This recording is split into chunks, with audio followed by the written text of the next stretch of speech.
Things are not ideal. How can they survive? Their traditional model, they might even forget about it. They have a huge problem. They are known for these kinds of not very nice practices. The business model of Instacart is changing dramatically.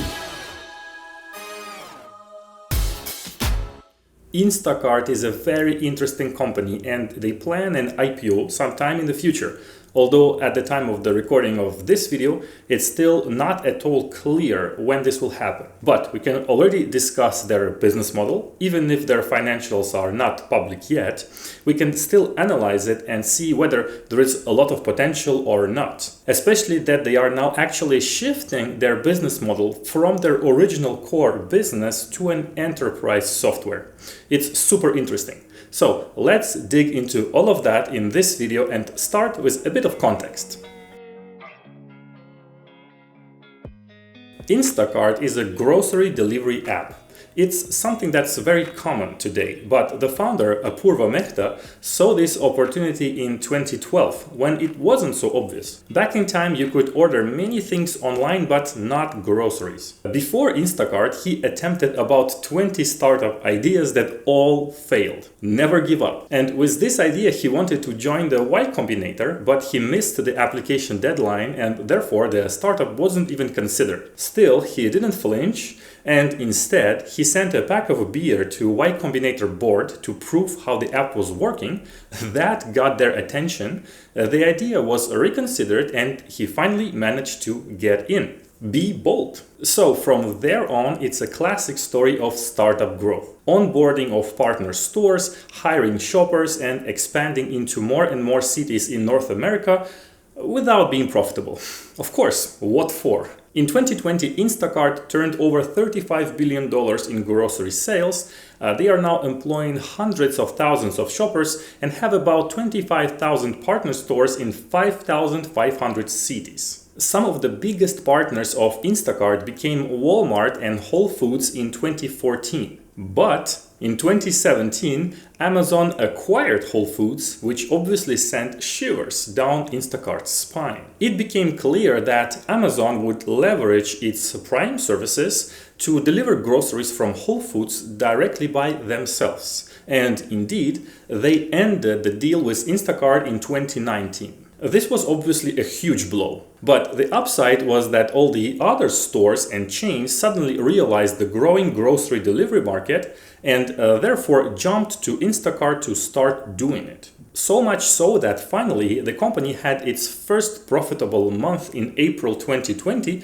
or so the analysts claim, because this data is not public. But 2020 was also the biggest year for Instacart thanks to COVID, when so many people rushed to grocery delivery apps to avoid going into shops themselves and risk being exposed. So nobody knows whether this profitability was just due to the sudden demand surge or if the business actually became sustainable by itself. Now, before we discuss where Instacart goes from here, which is very interesting, let's take a look at the notable features of its current business model first. So, Instacart offers fast grocery delivery, which is very convenient and saves you a lot of time. The main customer groups are people who don't like grocery shopping or who simply don't have enough time for that. Everything happens through the mobile app or Instacart's website. After a user places an order, a shopper, who most of the time is an independent contractor, goes to the partner store and buys the groceries. In terms of revenue streams, Instacart has several of them. First of all, there are service and delivery fees. They vary depending on many things like the delivery speed, the volume, the overall order value, how heavy the items are, the weather conditions, and it even has a component of surge pricing when there is too much demand. But you can avoid or decrease those fees if you sign up to Instacart's monthly or yearly subscription. Instacart also adds a markup on certain specific items, and here it's not always clear how much and when they do it, but the price of items might differ from what they actually cost inside the stores. They also have agreements and charge the stores commission fees for all their orders. Finally, a relatively new revenue model for Instacart is advertising. They let their partner stores promote their products to their users who browse the app, the same way some products are displayed in key spots within grocery stores, which makes a lot of sense. Product discovery, basically. And since this is a multi-sided platform, stores are also Instacart's customers, and they benefit from increased sales thanks to the delivery market, and therefore are able to compete with other stores who also do it. So this is the big picture. This is their core business model for now, and here are the other blocks which we are not going to discuss in detail because they are rather typical. Why did I say for now? It's because the business model of Instacart is changing dramatically and for good reason.